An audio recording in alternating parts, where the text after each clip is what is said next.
Avez-vous déjà imaginé rencontrer des êtres si énigmatiques qu'ils défient notre compréhension, décrits dans l'un des livres les plus anciens et les plus influents de l'histoire? La Bible, riche en histoire et en mystère, présente des personnages si extraordinaires qu'ils semblent venir d'un monde qui nous dépasse. Mais qui sont ces êtres? Et que révèle leur rôle sur les plans divins et le lien entre le ciel et la terre? Préparez-vous à explorer une dimension pleine d'énigmes, où chaque détail nous amène à une réflexion profonde sur l'existence et le surnaturel. Qui sont les 24 vieillards que Jean a vus dans sa vision céleste? Pourquoi ces personnages, vêtus de blanc et portant des couronnes d'or, occupent-ils des trônes autour du trône de Dieu lui-même? Et que signifie l'image des créatures vivantes qui ont des yeux partout? S'agit-il de représentations de quelque chose de plus grand, de symboles de la puissance divine ou de réalité d'un monde que nous ne pouvons qu'essayer de comprendre? Aujourd'hui, nous allons répondre à ces questions et révéler la signification de certains des êtres les plus mystérieux que nous trouvons dans les pages des Saintes Écritures. Imaginez ce que Jean, l'apôtre exilé sur l'île de Patmos, a ressenti lorsqu'il a été transporté dans un cadre indescriptible, une salle céleste remplie de gloire, de lumière et de puissance divine. Au centre se trouvait le trône de Dieu lui-même, rayonnant de beauté comme des pierres précieuses. Autour de lui, 24 trônes plus petits, occupés par des anciens en robe blanche, avec des couronnes d'or brillant sur leurs têtes. Ils se prosternaient devant Dieu, jetant leurs couronnes en signe de révérence absolue. Dans leurs paroles, on pouvait entendre des échos du culte. Tu es digne, Seigneur, de recevoir la gloire, l'honneur et la puissance, car c'est toi qui as créé toutes ces choses. Mais qui étaient ces 24 anciens? La Bible ne donne pas de réponse définitive. Certains pensent qu'ils sont les représentants de l'Église, tandis que d'autres suggèrent qu'ils symbolisent les chefs des tribus d'Israël et les apôtres du Christ, unissant l'Ancien et le Nouveau Testament. Mais une chose est sûre, ils sont étroitement liés à l'idée de régner avec le Christ.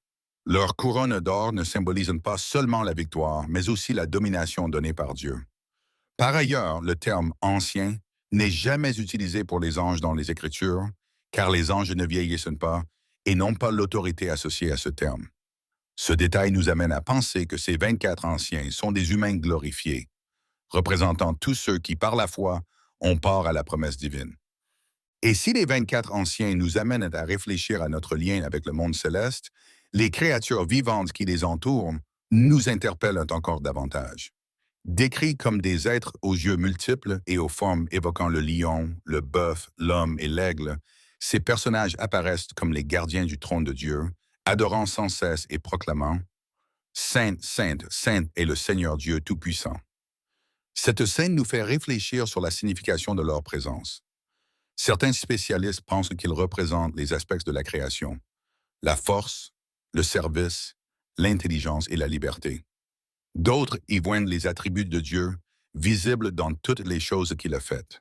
Mais ce qui est frappant, c'est leur posture d'adoration constante, une invitation à reconnaître la grandeur du Créateur.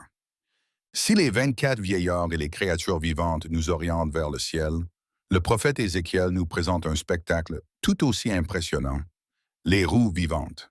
Ou appelées Ophanim, ces roues sont décrites en mouvement perpétuel, pleines d'yeux, capables de se déplacer dans n'importe quelle direction sans avoir besoin de tourner. Pour Ézéchiel, qui a vu cette scène au milieu des nuages et des éclairs, elles font partie du trône mobile de Dieu, démontrant que le Seigneur n'est limité ni par l'espace, ni par le temps. La présence des yeux symbolise l'omniscience divine. Dieu voit tout, sait tout et est partout. Cette description intrigante d'Ézéchiel nous amène à réfléchir à ce que signifie être témoin de quelque chose qui dépasse de loin notre réalité. Les roues vivantes semblent être plus que de simples éléments d'un véhicule céleste. Elles montrent la nature dynamique de Dieu, toujours en mouvement, toujours présent. En même temps, elles défient notre imagination, nous forçant à reconnaître que l'univers est bien plus vaste que ce que nous pouvons comprendre. Un autre être qui suscite la curiosité et la crainte est le Léviathan, une créature mentionnée dans le livre de Job et dans d'autres textes bibliques. Le Léviathan est décrit comme un monstre marin d'une force inégalée, dont l'apparence et la puissance symbolisent la force indomptable de la nature. Dans Job, Dieu défie le patriarche en lui demandant s'il serait capable de capturer ou de contrôler une telle créature. C'est une façon de montrer à Job et à nous tous qu'il existe dans l'univers des forces qui échappent au contrôle de l'homme. Certains interprètent le Léviathan comme une métaphore du chaos que seul Dieu peut contenir. D'autres suggèrent qu'il pourrait rappeler un animal préhistorique ou même un dragon mythologique, reflétant l'imagination et la mémoire collective des temps anciens. Quelle que soit sa nature, le Léviathan nous rappelle la grandeur et le mystère de la création divine. Il montre à quel point nous dépendons de Dieu, non seulement pour comprendre le monde, mais aussi pour faire face à ses complexités et à ses dangers. Il en va de même pour le Behemoth, une autre créature mentionnée dans Job, dont la description suggère un animal d'une taille et d'une force extraordinaire. Dieu le présente comme un exemple de sa capacité créatrice, soulignant son pouvoir sur tous les êtres vivants. Ces récits et ces descriptions nous rendent humbles et nous amènent à reconnaître plus profondément la souveraineté divine. Tout comme Job a été amené à réfléchir à sa petitesse face à la création de Dieu, nous sommes appelés à abandonner notre orgueil et à nous abandonner à la grandeur du Créateur. La Bible ne se contente pas de nous raconter des histoires, elle nous invite à voir au-delà de ce que nos yeux peuvent atteindre, à explorer un monde spirituel où chaque être et chaque vision ont une raison d'être. Au fil de ces descriptions, une autre figure fascinante émerge, Melchisédek. Apparaissant brièvement dans la Genèse en tant que prêtre du Dieu très haut, il bénit Abraham après une victoire et reçoit la dîme du patriarche. Melchisédek n'a pas de généalogie enregistrée, pas de début ni de fin mentionné, ce qui en fait un personnage unique dans le récit biblique. Il est décrit comme le roi de Salem, ce qui signifie paix, et aussi comme le roi de justice. Dans le Nouveau Testament, il est comparé à Jésus, dont le sacerdoce éternel est également sans commencement ni fin. Cette comparaison renforce l'idée que Melchisédek n'est pas seulement un personnage historique, mais un type ou une ombre du Christ, indiquant le rôle de Jésus en tant que notre prêtre éternel. Son apparition soudaine et mystérieuse nous rappelle que Dieu agit de manière inattendue, en utilisant souvent des personnes et des événements qui défient nos attentes. Avec chaque être que nous explorons, il devient clair que la Bible est bien plus qu'un livre d'histoire. Elle nous présente la vision d'un monde où le naturel et le surnaturel se rencontrent, où chaque figure et chaque vision ont quelque chose à nous apprendre. En réfléchissant aux 24 anciens, aux roues vivantes, au Léviathan et à Melchisédek, nous sommes amenés à admirer davantage le Créateur et la complexité de son œuvre. Ces récits nous incitent à regarder au-delà de ce qui est visible, à considérer l'infini, l'éternel et notre propre place dans le grand plan divin. Si des êtres comme les 24 vieillards et le Léviathan nous intriguent, qu'en est-il de ceux dont les actions ont façonné des événements cruciaux de l'histoire biblique? Qui est l'ange de la mort qui a survolé l'Égypte lors de la dernière plaie? Pourquoi sa présence est-elle si frappante et si redoutée? Et quel est le rôle des chérubins et des séraphins qui semblent être constamment en présence de Dieu, mais pour des raisons différentes? Décortiquons ces mystères et comprenons le message qui se cache derrière ces figures. Le récit de l'ange de la mort dans le livre de l'Exode est l'un des moments les plus frappants de l'Écriture. Imaginez une nuit silencieuse en Égypte, interrompue par des cris de douleur et de désespoir. Pharaon a défié à plusieurs reprises l'ordre de Dieu de libérer les Israélites, et il doit maintenant faire face à la dernière plaie, la mort des premiers-nés. Dieu avait demandé aux Israélites de marquer leurs portes avec le sang d'un agneau, afin que l'ange de la mort passe à travers leur maison sans les blesser. Cet acte d'obéissance est devenu un symbole de salut et de protection, évoquant la rédemption future en Christ. Mais qui ou quoi était l'ange de la mort? La Bible ne décrit pas son apparence en détail, mais sa fonction est claire. Il était l'agent du jugement divin. Beaucoup pensent qu'il n'était pas un être spécifique, mais une manifestation de la puissance de Dieu, démontrant que la vie et le destin de chacun sont entre ses mains. L'histoire de l'Exode souligne non seulement l'importance de l'obéissance, mais aussi la miséricorde divine. Ceux qui ont suivi ces instructions ont été épargnés. Cela nous amène à une réflexion. Comment réagissons-nous aux avertissements et aux directives que nous recevons de Dieu? Si l'ange de la mort symbolise le jugement, les chérubins représentent la protection de la sainteté divine. Dès l'expulsion d'Adam et Ève du Jardin d'Éden, les chérubins apparaissent comme des gardiens. Dans la Genèse, ils sont placés à l'est du jardin, avec une épée flamboyante, pour empêcher les humains de revenir et de prendre l'arbre de vie. Cette image est chargée de symbolisme. La sainteté de Dieu ne peut être violée, et son plan de rédemption devait suivre son cours. Outre leur fonction de gardien, les chérubins jouent un rôle important dans le culte céleste. Lorsque Dieu ordonne la construction de l'Arche d'Alliance, il demande que des figures de chérubins soient sculptées sur le propitiatoire, l'endroit où sa présence sera manifestée. Cela montre que même dans le culte, la séparation entre l'humain et le divin était maintenue. La vision d'Ézéchiel nous donne plus de détails sur ces êtres, les décrivant avec de multiples visages et ailes, entourés de roues dans des roues. Leur aspect impressionnant nous rappelle la complexité et le mystère de la création divine. Mais qu'en est-il des séraphins? En quoi diffèrent-ils des chérubins? Alors que les chérubins sont associés à la protection de la sainteté de Dieu, les séraphins sont considérés comme de fervents adorateurs. Dans le chapitre 6 d'Isaïe, le prophète a une vision de Dieu sur son trône, entouré de séraphins. Ces êtres, décrits comme ayant 6 ailes, proclament sans cesse: Saint, Saint, Saint est le Seigneur des armées, toute la terre est remplie de sa gloire. La répétition du terme Saint à 3 reprises souligne la pureté et la perfection absolue de Dieu. Isaïe, en voyant cette vision, se sent complètement indigne. Il s'exclame: Malheur à moi, je suis perdu, car je suis un homme aux lèvres impures. À ce moment-là, l'un des séraphins vole vers lui avec un charbon vivant pris sur l'autel et lui touche les lèvres, déclarant que sa culpabilité est effacée. Cette scène impressionnante souligne non seulement la sainteté de Dieu, mais aussi sa volonté de purifier et d'habiliter ceux qui l'appellent à son service. Elle nous rappelle que bien que Dieu soit immensément saint, il offre également grâce et rédemption. Face à la grandeur des chérubins et des séraphins, nous sommes amenés à réfléchir à notre propre rôle dans la création. Si ces êtres célestes consacrent leur existence à la protection et à l'adoration, qu'est-ce que cela signifie pour nous, qui avons été créés à l'image de Dieu? Cette question nous amène à considérer une autre figure fascinante. Lucifer, l'ange déchu. Lucifer est mentionné dans Isaïe comme l'étoile du matin, un être d'une beauté et d'une sagesse extraordinaire. Il occupait une position importante dans le ciel, mais son ambition d'égaler Dieu l'a conduit à sa perte. L'orgueil est à l'origine de sa rébellion, et il entraîne avec lui un tiers des anges, qui deviennent des démons. Cette histoire est un avertissement sur les dangers de l'orgueil et de l'insubordination. Dieu a créé Lucifer avec des dons incroyables, mais ces mêmes dons ont été déformés par sa mauvaise attitude. Cela nous rappelle que même les plus grandes bénédictions peuvent devenir des pièges si elles ne sont pas utilisées à bon escient. L'impact de la chute de Lucifer est évident dans le conflit spirituel qui imprègne l'histoire de l'humanité. Il cherche à égarer l'humanité, à attaquer l'image de Dieu en nous et à nous éloigner de notre but divin. Cependant, la Bible nous assure également que sa défaite a déjà été décrétée. Par Jésus-Christ, Dieu a établi un chemin de rédemption et de victoire pour tous ceux qui se confient en lui.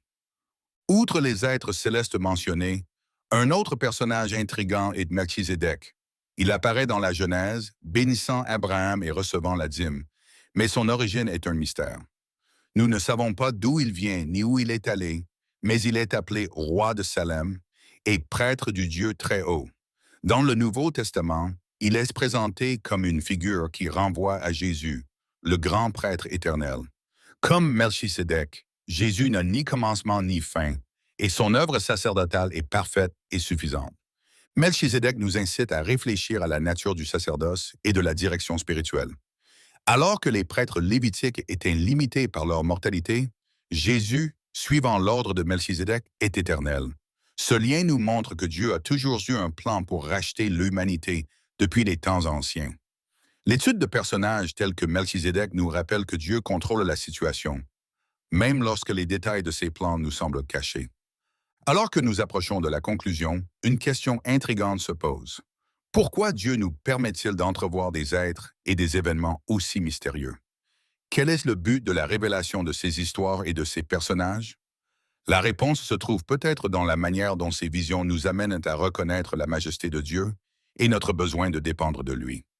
Les récits d'anges, de créatures célestes et de personnages mystérieux, comme Melchizedek, ne sont pas là uniquement pour nous impressionner, mais pour nous enseigner de profondes leçons sur l'adoration, l'humilité et la puissance de Dieu.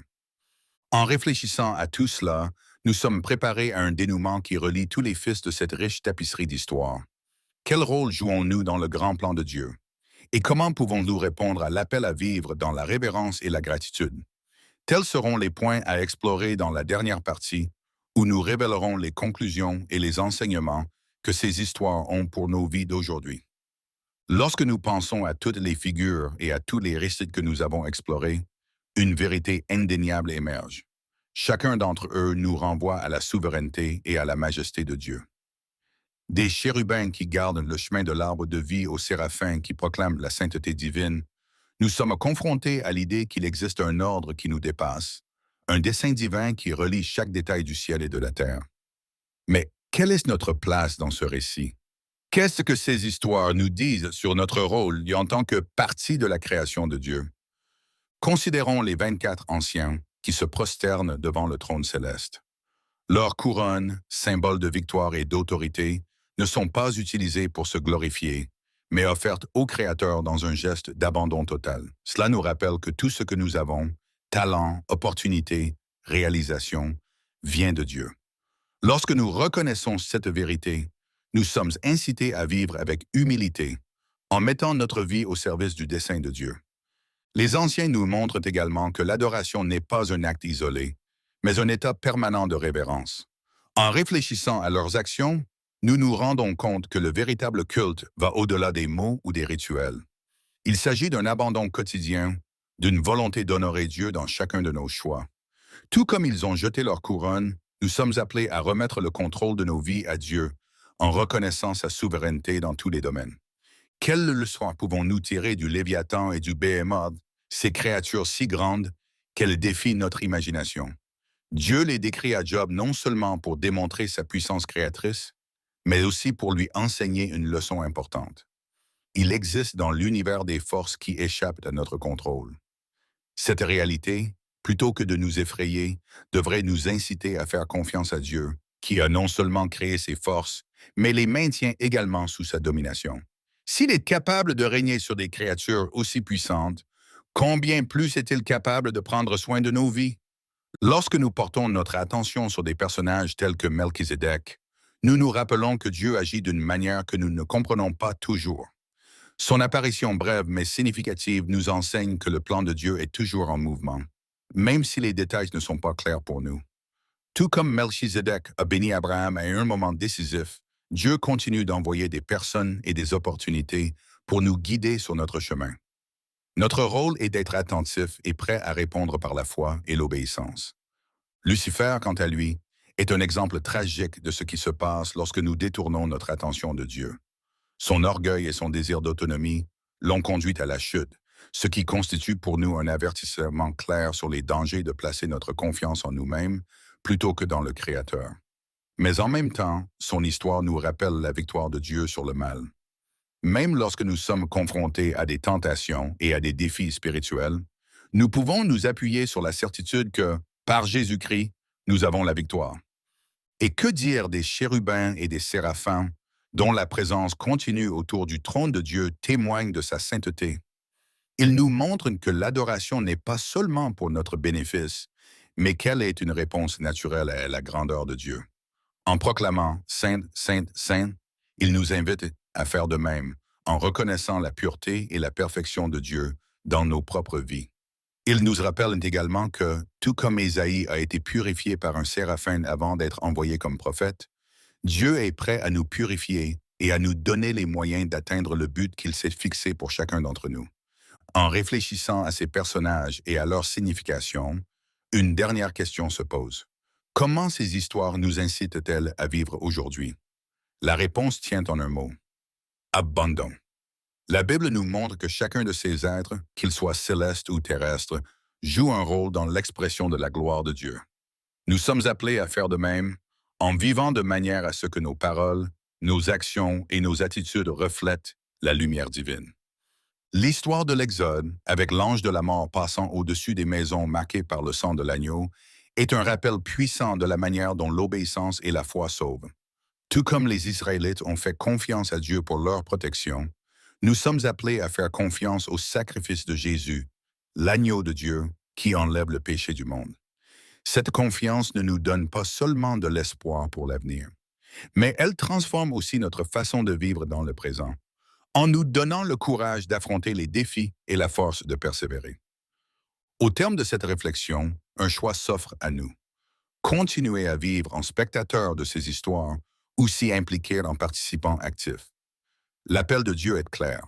Il ne nous a pas créés pour que nous soyons de simples observateurs, mais pour que nous jouions un rôle important dans son œuvre. Nous ne nous tenons peut-être pas autour du trône céleste comme les anciens, ou nous ne volons pas avec des ailes comme les séraphins, mais nous sommes tout aussi importants dans sa création. Tout comme Isaïe a répondu à l'appel de Dieu en disant « Me voici, envoie-moi », nous sommes invités à répondre avec volonté et obéissance. Cela signifie peut-être pardonner à quelqu'un, aider ceux qui sont dans le besoin, ou simplement prendre plus de temps pour écouter la voix de Dieu dans notre vie. Quelle que soit l'étape, elle est significative lorsqu'elle est franchie dans la foi. Alors que nous terminons ce voyage à travers certains des mystères les plus fascinants de la Bible, il nous est rappelé que le but de tout cela est de nous ramener au Créateur. Chaque être, chaque vision, chaque récit nous invite à reconnaître la grandeur de Dieu et notre dépendance à son égard. Nous ne sommes pas seuls sur ce chemin. Nous faisons partie de quelque chose de plus grand, relié par un Dieu qui nous connaît profondément et nous aime inconditionnellement. Si ces réflexions ont touché votre cœur, ne les gardez pas pour vous. Likez cette vidéo, partagez-la avec ceux que vous aimez et si vous ne l'avez pas encore fait, abonnez-vous à la chaîne. Ensemble, nous pouvons continuer à explorer les vérités profondes et inspirantes de la parole de Dieu, en apportant plus de lumière dans nos vies et dans le monde qui nous entoure. Merci d'avoir regardé et que la paix et la grâce de Dieu soient toujours avec vous.